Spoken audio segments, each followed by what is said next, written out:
सम सही ढूंढा तूने, mat company.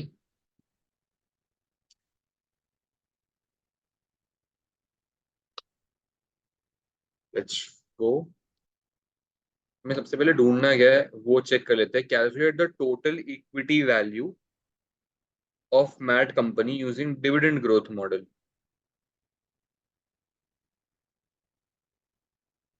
Mat company operates a chain of stores selling furniture. It has a मैं successful पानी business पी के model. आया। हाँ हाँ चालू हाँ, रख, मैं तब चालू। तक पढ़ रहा हूँ, ठीक है। And is seeking to raise नहीं, चालू additional रख। finance in order to grow further. That company is currently listed on AIM, a secondary market, but the shares in the company are only traded infrequently. The following information for 2016 refers to Matt Company. ये सरकार, ये mat company का information है। Calculate the total equity value हमें find out करनी है। हमें पास dividend growth है तो हमें मतलब बेसिकली ये डिविडेंड का ये सारा फिगर है तो हमें ग्रोथ मिल जाएगी, हमें डिविडेंड भी मिल जाएगा। Ordinary shares of the company have a nominal value of 0.25 cents and the market value of 66 cents per share. The equity beta of the company is estimated to be 1.15. Okay, wait a second. बहुत सारी information दी गई है हमें।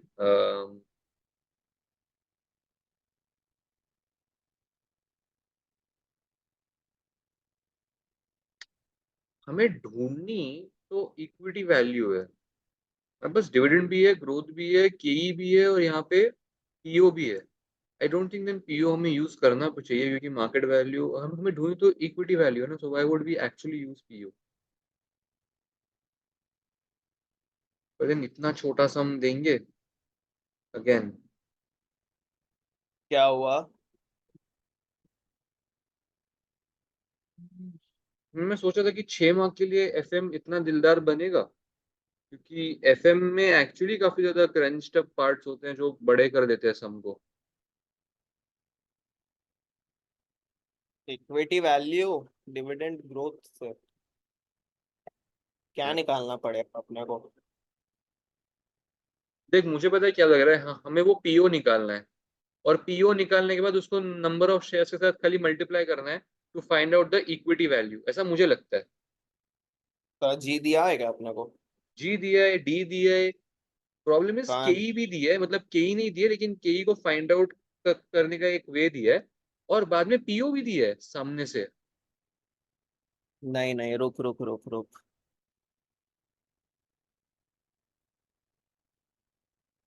Declared a dividend of 5 cents. Ordinary shares have a nominal value of equity beta.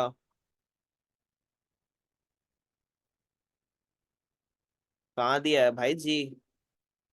ये मतलब तेरे को वो दिया ना हिस्टोरिक ग्रोथ रेट यूज करने के लिए, ऐसा क्या कर रहा है। हिस्टोरिक ग्रोथ का formula current year upon dividend n number of years ago. अच्छा वो। हाँ वो तो दिए है ना, मतलब नॉट सामने से थोड़ी जी कभी देंगे यार वो, जैसे देते थोड़ी है वो। अरे मुझे लगा भाई सब कुछ ही दे दिए हैं। नहीं नहीं नहीं उतना भी नहीं, बट 6 माह के लिए इतना इजी, मैं वही सोच रहा हूँ कि देंगे। भाई मुझे तो 20 मार्क के लिए कैपिटल तो दिख ही नहीं रहा है। ये क्वेश्चन ही पूरा पूरा क्वेश्चन क्या पूरा कंटेंट ही नहीं दिख रहा है। बट वो तो अपना सिक्का खोटा रहता है इसलिए कर रहा है। बात तो सही है यार तेरी। Total equity.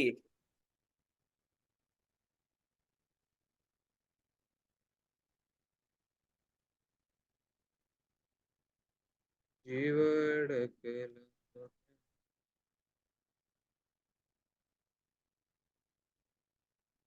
अब ग्रोथ मॉडल के फॉर्मूला से कुछ करना है क्या? ग्रोथ के फॉर्मूला से ही तो जी ढूंढना है मेरे भाई। तुम कहाँ गए थे अभी, वॉशरूम में गए थे या। अच्छा हाँ, my bad. Beta equity of the company is 1.15। लाओ भाई।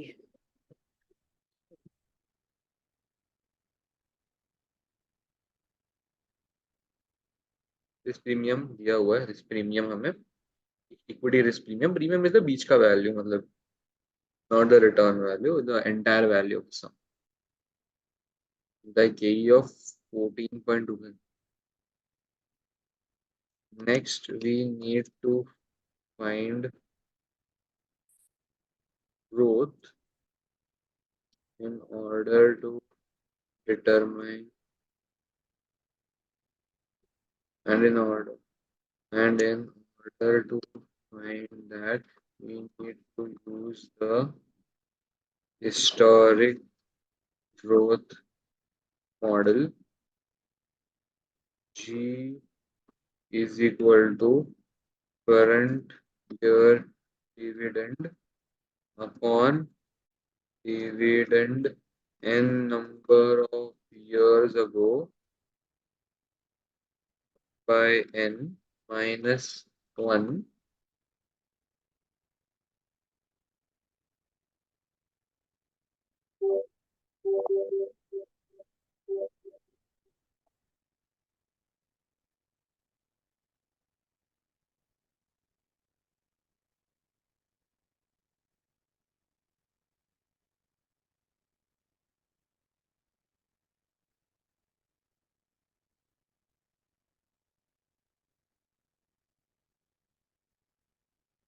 अच्छा, डिविडेंड हमारा कितने का है? 5 का है 17 में। सो 17 से 16, 16 से 15, 15 से 14, तो 1/3 लगाएंगे यहाँ पे।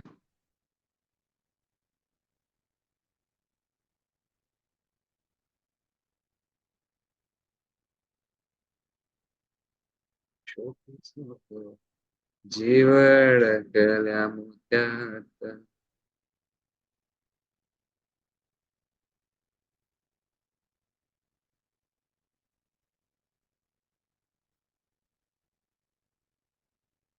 सेकेंड स्टेप में जी भी फाइंड आउट हो गया।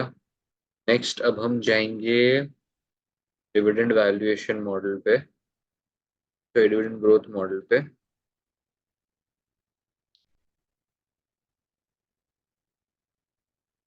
मैं एक सेकंड आया, चार्जर चाहिए। Lastly, we need to use the dividend growth model in order to determine the PO, that is the PO। PO सबसे पहले इतना लिख देता हूँ, मतलब बेसिकली हमें मार्केट प्राइस मिल जाएगा। और मार्केट प्राइस ना इन्होंने 0.66 में दिया था, सो वैसे भी वो चीज़ गलत ही थी, क्योंकि मार्केट वैल्यू मैंने कभी डिविडेंड ग्रोथ मॉडल में पॉइंट में नहीं देखा है। हमेशा 7 पॉइंट या 8 पॉइंट या 1 पॉइंट ऐसे रहता है। फॉर्मूला हम लगाएंगे यहाँ पे, T01 plus G upon PO plus G।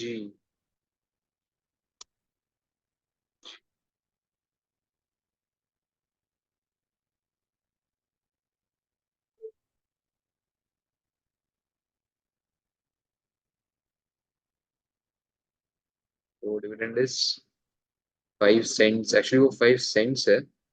So I'll do one thing, I'll just take a risk and put it like this.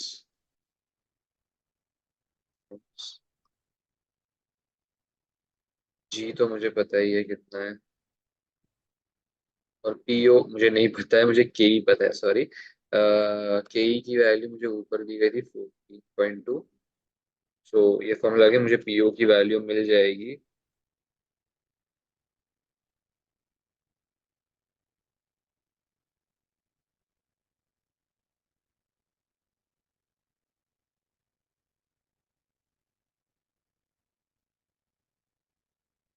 तो मतलब equity value, now the equity value would be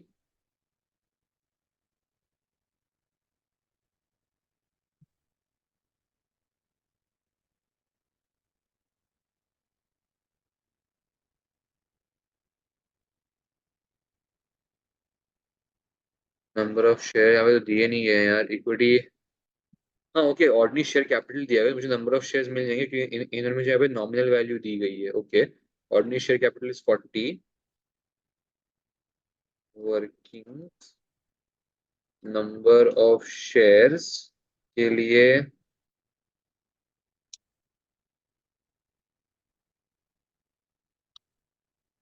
upon nominal value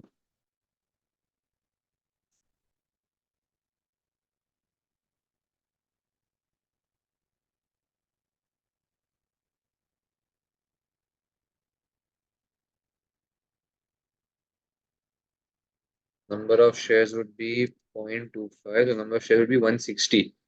यार पता है दिक्कत क्या है? हम्म। मैंने इस चीज को सेंट्स में कन्वर्ट किया, ठीक है? मैंने हम्म। इस डिविडेंड को मैंने सेंट्स में कन्वर्ट किया और इक्विटी को मैंने मिलियंस में ही रखा है। अब मैं कंफ्यूज हूँ कि मैं कर क्या रहा हूँ अभी। मैं करूँ तो करूँ कैसे, आगे बढ़ूँ कैसे इस सम में? या एक्चुअल्स में कर दूं, क्योंकि देख सेंट्स तो मैंने एक्चुअल्स में कन्वर्ट किया है। तो 40 है तो 40,000 और उसके बाद 3 जीरो, तो रेंट को डॉलर में कर दे। और डॉलर में ही किया। अभी देखते हैं एक इक्विटी वैल्यू क्या आती है मुझे। अरे माँ कसम, भाई भाई भाई भाई, ये तो थोड़ी ज्यादा आ गई यार। ये इतनी ज्यादा भी नहीं चाहिए थी।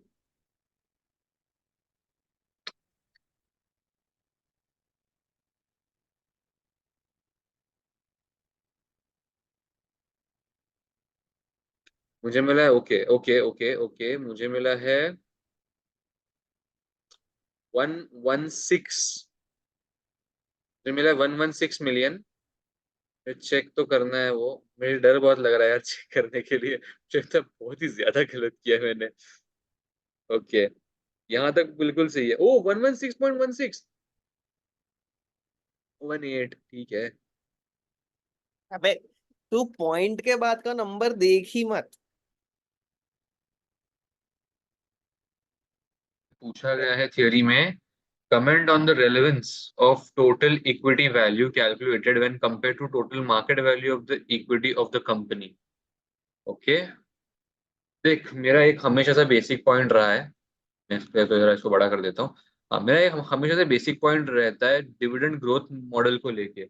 And because we are using dividend growth model year, तो मैं वो पॉइंट यहाँ पे कॉपी पेस्ट करना चाहूंगा कि डिविडेंड ग्रोथ मॉडल के अंदर we make a lot of assumptions regarding the cost of equity being constant, the growth that is मतलब हर साल ग्रोथ हो रही है जो हमें हिस्टोरिक कॉस्ट देख के करनी है। तो उसके रिगार्डिंग हमने हमारा शेयर प्राइस या पीओ निकाला है। PO is the share price ना बेसिकली, कि मार्केट वैल्यू बोलते हैं उसको, मार्केट प्राइस क्या बोल सकते? पीओ। पीओ, हाँ। पीओ मार्केट प्राइस नहीं है तेरा नो। एक्स डिविडेंड मार्केट नहीं, वैल्यू है ना वो। पीओ पीओ मार्केट प्राइस है, हाँ। X dividend sorry, market price. X dividend. So as we have found our ex-dividend market price on that basis, it might not be the most reliable source. However, the KE can be backed by the use of CAPM, because under CAPM, the an assumption of well diversified portfolio has been taken into consideration. अभी focus करते हैं total equity value और total market value of the equity पे। I think total market value of the equity में ना सारे risk constraints को, सारे आउटसाइड फोर्सेस को कंसिडर किया होगा, वैसे टोटल इक्विटी वैल्यू में यार मैं तो वही पॉइंट आ रहा है बार बार कि ग्रोथ वगैरह का कुछ और ढूंढने की कोशिश करते हैं, रुक जा। डिविडेंड मॉडल यूजुअली एक्यूरेट तो नहीं रहता है। हम्म। मतलब मार्केट के इससे कंपेयर करेगा तो ज्यादा रेलेवेंस उसका रहता है मार्केट वैल्यू का। हम्म। तो डिविडेंड में चेंजेस ज्यादा आते हैं। कभी कितना दे रहा है, कभी इतना दे रहा है। तेरा ग्रोथ रेट बढ़ गया तो कुछ और ही डिविडेंड आ जाएगा तेरा। हम्म। और क्या हो सकता है, मुझे क्या लगता है? सुनाओ।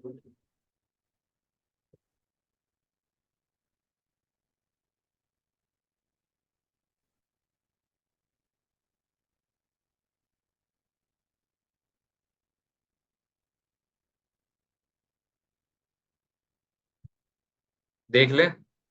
देख ले देख ले। Summary of the equity values. Okay, market value, अच्छा इन्होंने मार्केट वैल्यू से भी निकाला है कि एक्स डिविडेंड मार्केट वैल्यू से वैल्यू क्या आती। नाइस यार, ये अपने को ये तो आना चाहिए था।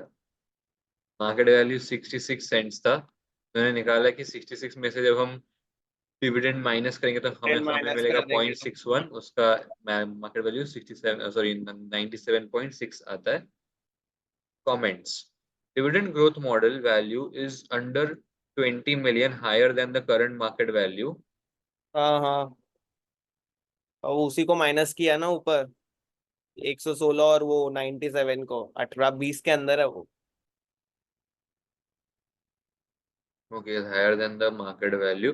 The market value is often considered as highly relevant value, but the current market value of MAT could be understated because the market is secondary market and hence may not be so efficient and may not properly reflect the value of MAT company. The market value may also be understated because the shares in the company are only traded infrequently and hence they are not very liquid. We should have read the question, Shravan, rather than reading our Excel. मैंने गलती कर दी. Secondary market and infrequently. ये पहले का paragraph ना, ये तो पूरा चेप सकते थे अपन. तो आज अगर बात करते हैं तो तब तक मैं आगे बढ़ता हूँ. Dividend growth model could be incorrect and hence less relevant as it is very sensitive to the changes in the inputs. For instance, the forecast dividend growth rate is just based on the recent growth and could prove wrong. The growth rate forecast of 6.84% does seem high given recent economic circumstances and could well prove unsustainable. Equally, the cost of equity used is based on an estimate of the equity beta. The estimate could be incorrect. ये beta भी estimate था क्या?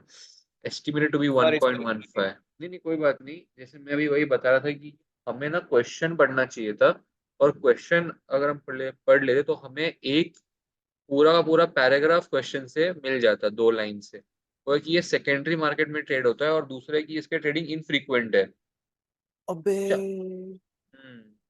इसलिए market value भी wrong हो सकती है, ऐसा ही बोलना चाहते हैं. अच्छा मुझे बता, सेकेंडरी मार्केट माने नॉट प्राइमरी मतलब मार्केट क्या? हाँ हाँ, सेकेंडरी मतलब प्राइमरी नहीं।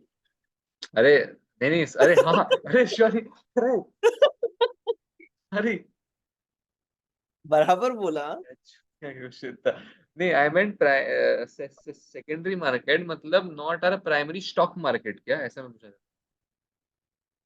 कहा गया बोल। मैं बोला था कि हमारा प्राइमरी जो स्टॉक मार्केट है, is hello. Is that not our secondary market. ये अटक गया।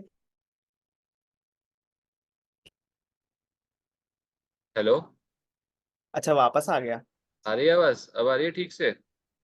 Yes yes. मैं पूछ रहा था तेरे को कि जो हमारा सेकेंडरी मार्केट है, is that not our primary, no, it's ये नॉट अपना uh not our primary primary market. Share market, primary share market. नहीं नहीं, प्राइमरी नहीं रहता है।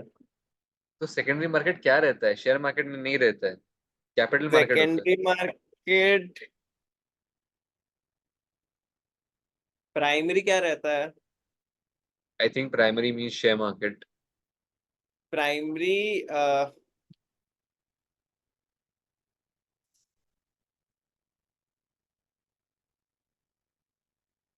थिंक सेकेंडरी में जो तू शेयर्स रीसेल होते हैं ना, what is primary market in finance? Primary में तो तेरा तेरा स्टॉक, आईपीओ हाँ. और वो सब जो भी है तेरा, वो सब आ गया। सेकेंडरी में जो तेरे ऑलरेडी इशूड है, मतलब सपोज मैं इन्वेस्टर हूँ, मेरे पास 100 शेयर है, ठीक है, समझ एक्स कंपनी के, ठीक है। तूने बोला तुझे एक्स शेयर के 50 शेयर चाहिए, तो मैं तेरे को बेचूंगा। शेयर तेरे पास गए, वो सेकेंडरी मार्केट हो गया। शेयर्स तो ट्रेड हो रहे हैं ना। ओके. सेकेंडरी मार्केट बेसिकली जो तेरे एक हो गया जो कंपनीज देती है, ठीक है। दूसरा हो गया जो एक इन्वेस्टर दूसरे इन्वेस्टर को दे रहा है, ये कंपनी के अंडर नहीं आता है। ओके, एक बार पढ़ लेते कंपनी हैं. का वैल्यूएशन तो उतना ही दिखाएगा, बस शेयर्स ट्रांसफर हो रहे हैं। ओके. देखा, इन्होंने बोला है in the share market the primary market is where companies, governments or other entities issue new securities to the public for the first time. जैसा तूने बोला Best example is called as IPO, while issuing debt instruments involving selling, हाँ वो सब तो ठीक है। और अपन लास्ट में पढ़ते हैं व्हाट इज सेकेंडरी मार्केट। हम्म। उन पे पूरा भरोसा है मुझे, लेकिन फिर भी नहीं नहीं a, पढ़ भाई, se- गलत हो सकता हूँ मैं। a secondary market is a financial market where investors buy and sell securities such as stocks and bonds that have already been issued in the primary market. Secondary markets are also known as aftermarkets or follow-up public offerings। क्या बोला यार समझ तूने exact, मतलब मैंने already shares खरीदे हुए थे सुजलॉन के, अब मैं उससे पक गया तो मैंने वो सुजलॉन के शेयर्स मुझे भेज किसी दिया। और को बेच दिए। हाँ चल तेरे को बेच दिए बस, दैट इज मतलब ओके। नाइस यार, थैंक यू। ये ऐसे डाउट तो सॉल्व कर देना, मजा आता है। लास्ट में हम पहुंचते हैं हमारे क्वेश्चन नंबर 3 के ऊपर। Explain the factors the directors of mad company should take into account considering how to raise additional finance. Okay,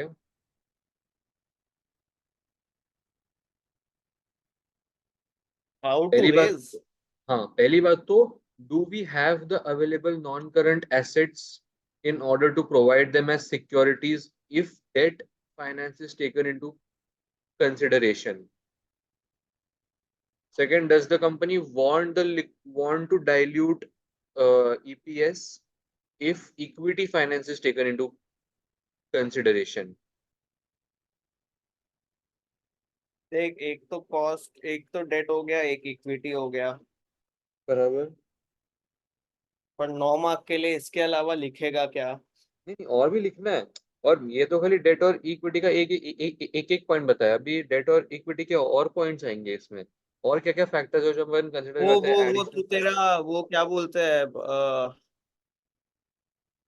inflow outflow देखेगा, कंपनी के पास कितना इनकम है कितना एक्सपेंस है, उसके बेसिस पे भी बराबर तो वो करेगा ना बराबर बराबर, कि परफेक्ट इनकम। लेने जितना है कि नहीं है। राइट। क्या पूरा इक्विटी नहीं ले सकता, पूरा डेट नहीं ले सकता? हाँ, ए अपना वो मैचिंग प्रिंसिपल वगैरह, लेकिन यार वो मैचिंग तो वर्किंग, प्रिंसिपल। लेकिन यार वो ना वर्किंग कैपिटल में था, डाल सकते हैं यहाँ पे।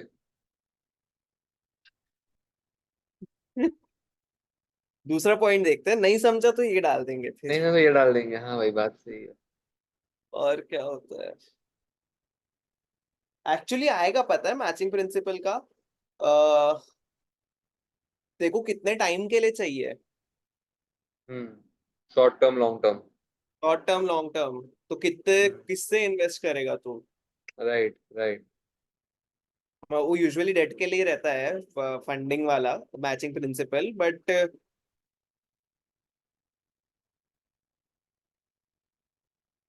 राइट्स इशू अगर करेंगे तो क्या शेयर होल्डर्स इंटरेस्टेड है कम राइट्स इशू के शेयर्स लेने को वगैरह? हम्म, कुछ बहुत ही अमाउंट तो बेसिक आता बेसिक ही है ना, पॉइंट्स आ रहे हैं। भले ही देख एक बहुत ही डिस्काउंटेड है फालतू पर। पॉइंट है। देख देख मेरा ना एक पॉइंट है जो मेरे को शायद थोड़ा सही लग रहा है इस पॉइंट पे। बोलना भाई। They should take into consideration the current capital structure and raise the additional finance in the same uh, proportion or ratio so that the current WACC does not get hurt। है ना? क्या point है भाई? है ना, बहुत सही बना है मैं। और पॉइंट तो अच्छा है। और और क्या? प्रभु। नहीं नहीं भाई उतना नहीं। और सिर्फ 5-6 पॉइंट्स तो हो गए, और क्या हो सकता है? कितने बोल दिए? इन्होंने एक 5 से और बोल दिए। इंफॉर्मेशन दी है। Non current assets value at 71 million includes property with value of 65 and balance relates to furniture and plant and machinery, all of which is a few years old। ये तो लंच चीज है भाई, काम की उतनी मुझे नहीं लग रही है, होगी यूज की होगी बट पता नहीं।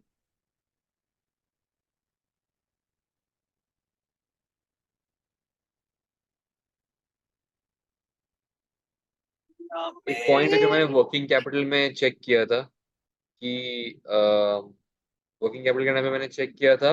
वो पॉइंट था कि सी if some amount of trade receivables can be collected in order to determine the amount of less finance that we have to take. कि लाइक अगर तेरे को 200 मिलियन लेने हैं लोन, और अगर तेरे रिसीवेबल से 10 मिलियन तू कर पा रहा है रिकवर, तो तेरे को 190 ही लेना पड़ेगा फाइनेंस, बट वो वर्किंग कैपिटल के बहुत ज्यादा इंक्लाइंड है point. Risk factor, risk factor मतलब वो तो डाल सकते हैं ना अपन। कैसे डाल सकते हैं, रिस्क फैक्टर कैसे डाल सकते हैं? अबे तू ही तो बोला। अब तू समझ, तेरे को रेज करना है फाइनेंस, तेरे को डेट से कितना रिस्क है, तेरे को इक्विटी से कितना रिस्क है। अगर तू शेयर होल्डर्स से पैसे ले रहा है, तेरा बिजनेस डूबा तो तेरे को पेमेंट तो उनको देने की जरूरत नहीं है ना इमीडिएट, लेकिन तू डेट लेगा उसमें रिस्क ज्यादा रहेगा तेरा। Oh, right. Risk factor that we have to pay the debtors as they तू ही come तो in बोला। first in the liquidity hierarchy. 200 और 10 वाला जो तू लॉजिक दिया, तेरे को 190 ही देना है, व्हाट इफ वो 200 का 200 नहीं आया। हम्म। मैं किसी और कॉन्टेक्स्ट में मैं बोला था, बट तूने सही में पकड़ा है। गुड। नाइस ब्रदर, हाँ नाइस। सी, हाँ अभी पढ़ ले, हाँ पढ़ ले। हाँ हाँ हाँ, पढ़ पढ़। Directors of man should take into consideration the following factors to raise additional finance. Pehla, cost. Debt finance is cheaper and hence will and hence if the company was has the capacity to raise more debt, it could be advantageous. Indeed, given the property value in the company of 65 million and the long-term debt of 18 million, the company would seem capable of raising more debt. Debt finance is cheaper.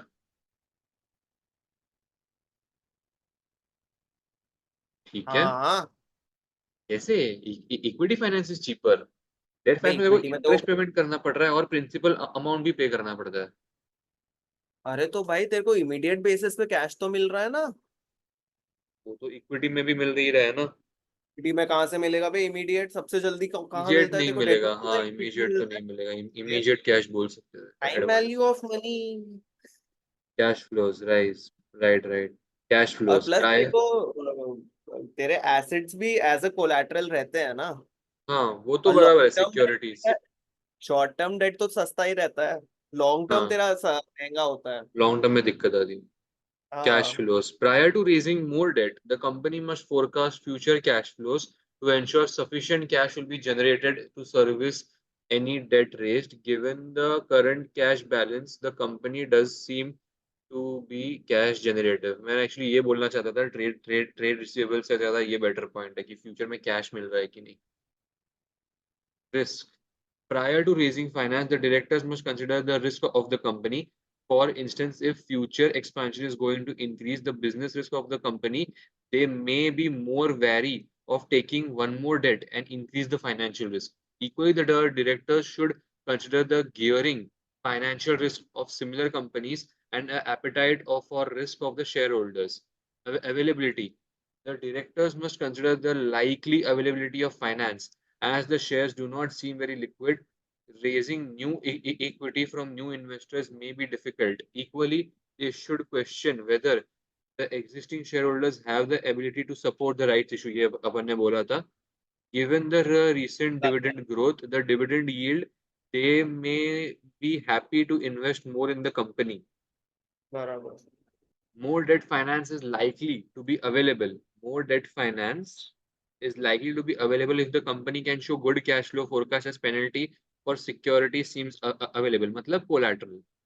अच्छा नहीं, ये नीचे भी कुछ तो point बोला है, security and covenants. The directors नहीं, must plenty of secure, plenty of हाँ security हाँ सिक्योरिटी, is available. बराबर, sorry sorry. Hmm. Security and covenants. The directors must be aware that additional debt finance is likely to require security and may require covenants. The director must ensure they are happy to give any such guarantees before raising additional debt. Control. The directors must consider that raising equity from new investors could have an impact upon the control of the company. Oh right, जब अपन equity race करेंगे तो अपन अपने ownership. Share holding देंगे। ये point काफी अच्छा है।